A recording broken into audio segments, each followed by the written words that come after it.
بسم اللہ الرحمن الرحیم۔ یوسف کو سواری پر بٹھا کر لے جایا جا رہا تھا۔ وہ بہت خوش تھا، چاروں طرف دیکھ رہا تھا کہ اچانک یہودا نے آ کر بازو سے گھسیٹ کر سواری سے نیچے الٹے منہ گرا دیا۔ وہ حیران ہو کے بولا، یہودا یہ کیسا مذاق ہے؟ مگر وہ بدستور یوسف کو اٹھا اٹھا کر پٹکتا رہا۔ وہ مدد والی نظروں سے سب بھائیوں کو حیران ہو کر دیکھتا ہے کہ کیوں سب خاموش ہیں، مگر سب اسے دھکے دیتے رہے، مارتے رہے۔ لاوی سے یہ منظر برداشت نہیں ہوا تو اس نے اپنا منہ دوسری طرف موڑ لیا۔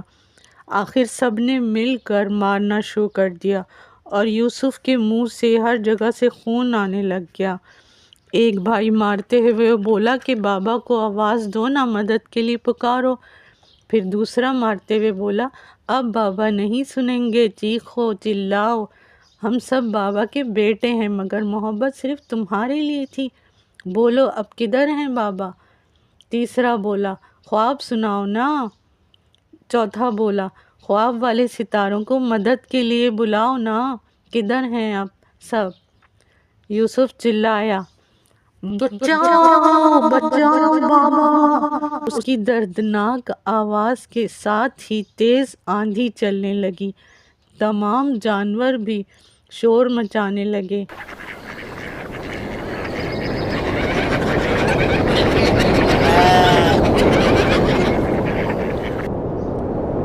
ماں باپ پریشان ہو گئے کہ اتنی آندھی تو پہلے کبھی بھی نہیں آئی تھی، آخر ہوا کیا ہے؟ آندھی کے دوران ہی یعقوب علیہ السلام کو یوسف کی ہلکی سی آواز آتی ہے، بابا! وہ مزید پریشان ہو کر زوجہ لیا سے بولے کہ بابا بابا پکار رہا ہے کوئی۔ یوسف کو سب بھائیوں کی شکل بھیڑیوں کی طرح نظر آنے لگی۔ اتنے میں بہن دینا بھی آندھی سے پریشان ہو کر بابا کے پاس چیختی چلاتی آئی اور کہتی ہے کہ کیوں جانے دیا آپ نے؟ آپ کو پتہ تو ہے کہ بھائی کس طرح سازشیں کرتے ہیں یوسف کے خلاف، اور مجھے کچھ دنوں سے عجیب عجیب پریشانی والے خواب آ رہے تھے اور میں نے یوسف کو روتے ہوئے اندھیری جگہ میں دیکھا ہے۔ ادھر یوسف کو مار مار کر ادموا کر کے پھر سب مل کر خوب مذاق اڑا اڑا کر بولتے ہیں، تمہارے خوبصورت جوتے تو ٹوٹ گئے اور اتنے اچھے کپڑے بھی گندے ہو گئے، بال بھی خراب ہو گئے، دیکھ لو اچھی طرح، اس وقت کون سجدے میں گرا ہوا ہے، تم یا ہم؟ بلاؤ نا آپ ان سجدہ کرنے والے چاند ستاروں کو۔ ساتھ ہی یہودا چھری نکال کر اسے ٹکڑے ٹکڑے کر دینا چاہتا ہے کہ اچانک لاوی آ کر اس کا ہاتھ پکڑ لیتا ہے۔ یہودا کہتا ہے کہ چھوڑ دو مجھے تاکہ اسے اس کی مرحومہ ماں راحیل کے پاس بھیج دوں۔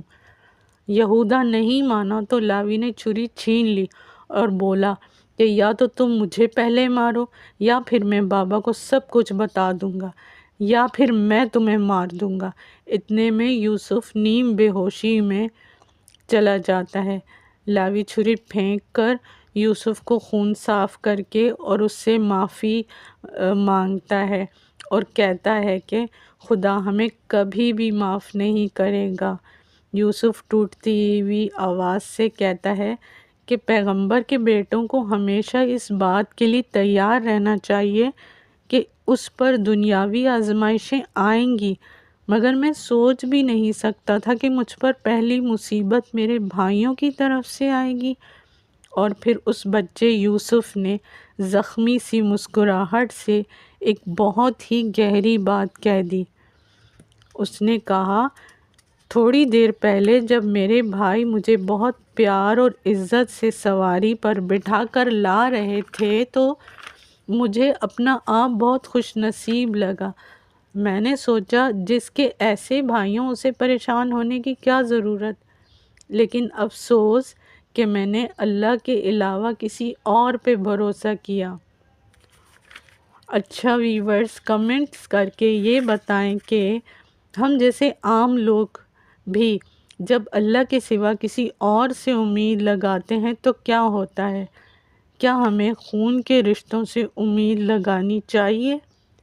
ویڈیو کا اگلا حصہ دیکھنے کے لیے لائک، سبسکرائب اور دوستوں اور اپنے بچوں سے لازمی شیئر کریں، کیونکہ پیغمبروں کی زندگی ہی ہمارے لیے مشعل راہ ہے۔